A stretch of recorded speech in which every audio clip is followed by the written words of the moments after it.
Assalamualaikum warahmatullahi wabarakatuh.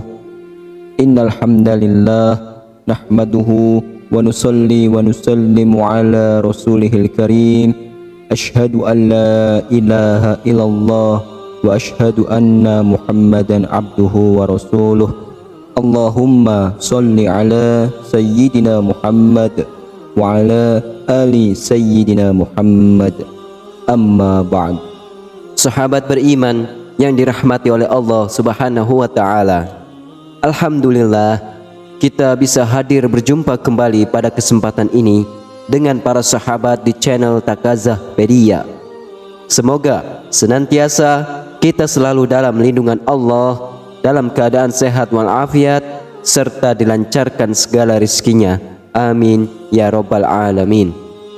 Sahabat, agama Islam memiliki peran penting dalam mengatur semua aspek kehidupan, termasuk dalam hal kesehatan.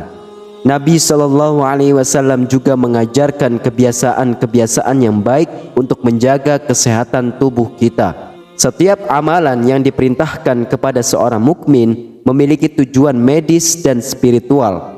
Demikian pula, larangan-larangan dalam agama juga bertujuan untuk menjaga kesejahteraan manusia itu sendiri. Namun, sebagai manusia, kita sering mengabaikan kebiasaan buruk yang dilarang oleh agama. Padahal, hal-hal ini tidak hanya berdampak pada penyakit fisik, tetapi juga dapat menimbulkan penyakit hati. Sahabat beriman yang dirahmati oleh Allah, lantas, apa saja kebiasaan yang sering kita lakukan, tapi malah membawa penyakit bagi kita sendiri? Yang pertama adalah banyak bicara. Ada pepatah yang mengatakan bahwa lidah yang tidak bertulang lebih tajam daripada pedang. Ungkapan ini mungkin memiliki kebenaran. Kita dapat melihat sendiri betapa banyak permusuhan terjadi hanya karena ucapan yang diucapkan oleh lidah. Bahkan perang-perang sering kali terjadi akibat ketidakmampuan untuk mengendalikan lidah. Banyak bicara secara berlebihan dapat memiliki dampak besar dalam lingkungan sekitar. Abu Hurairah radhiyallahu anhu berkata bahwa Rasulullah SAW bersabda, barang siapa yang beriman kepada Allah dan hari akhir, hendaknya ia berkata yang baik atau diam. Hadis riwayat Imam Bukhari dan Imam Muslim. Rasulullah SAW sangat mengkhawatirkan bahaya yang dapat ditimbulkan oleh lidah kepada umatnya.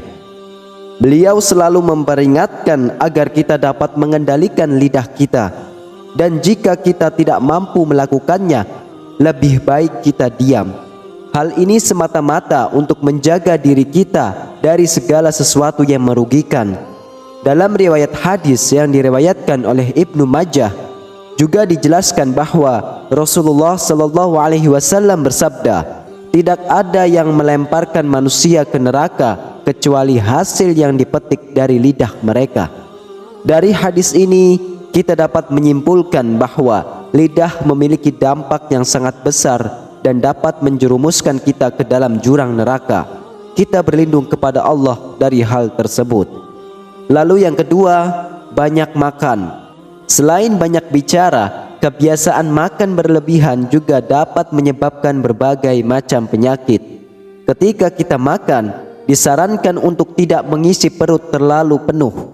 Rasulullah SAW pernah menyampaikan hal ini melalui sabdanya, tidaklah anak Adam memenuhi wadah yang lebih buruk dari perut. Cukuplah bagi anak Adam untuk memakan beberapa suapan agar tegak punggungnya. Namun, jika harus melebihi itu, hendaknya sepertiga perut diisi dengan makanan, sepertiga dengan minuman, dan sepertiga lagi untuk bernafas. Imam Asy-Syafi'i rahimahullah menjelaskan bahwa kekenyangan akibat perut yang terlalu penuh dengan makanan, beliau mengatakan, kekenyangan membuat badan menjadi berat, hati menjadi keras, menghilangkan kecerdasan, membuat sering tidur, dan melemahkan kemampuan untuk beribadah. Allah Subhanahu wa taala juga menegaskan dalam firman-Nya yang terdapat dalam surah Al-A'raf ayat 31, yang mana artinya, makan dan minumlah dan janganlah berlebih-lebihan.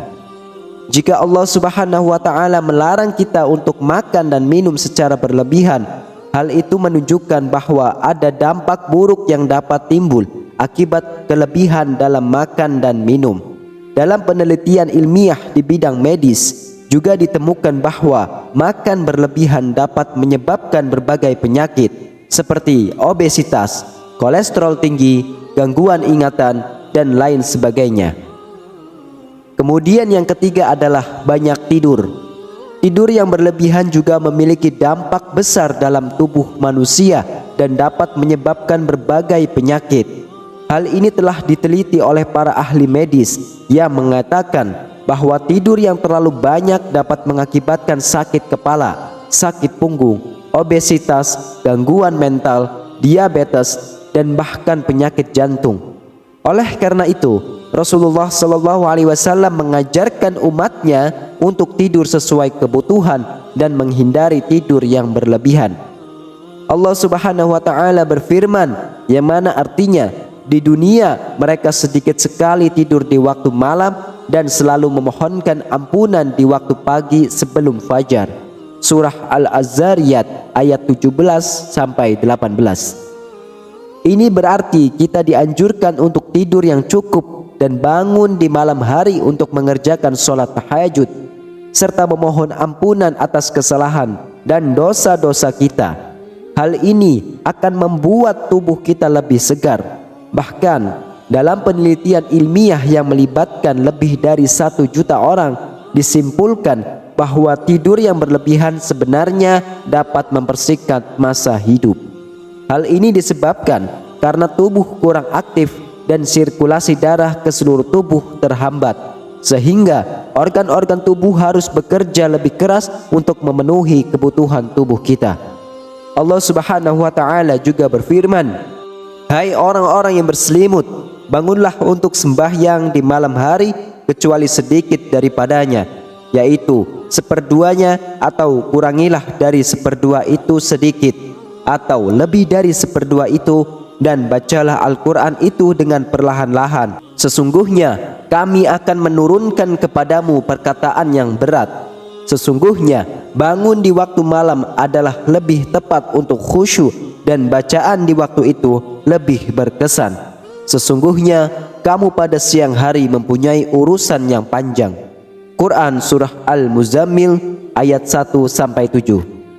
Di dalam ayat ini seolah-olah Allah menginginkan kita untuk mengurangi tidur demi mengerjakan sholat. Dengan bangun di malam hari, melakukan sholat, membaca ayat-ayat suci Al-Quran, kita akan melakukan aktivitas yang menyegarkan tubuh dan bermanfaat bagi kesehatan kita.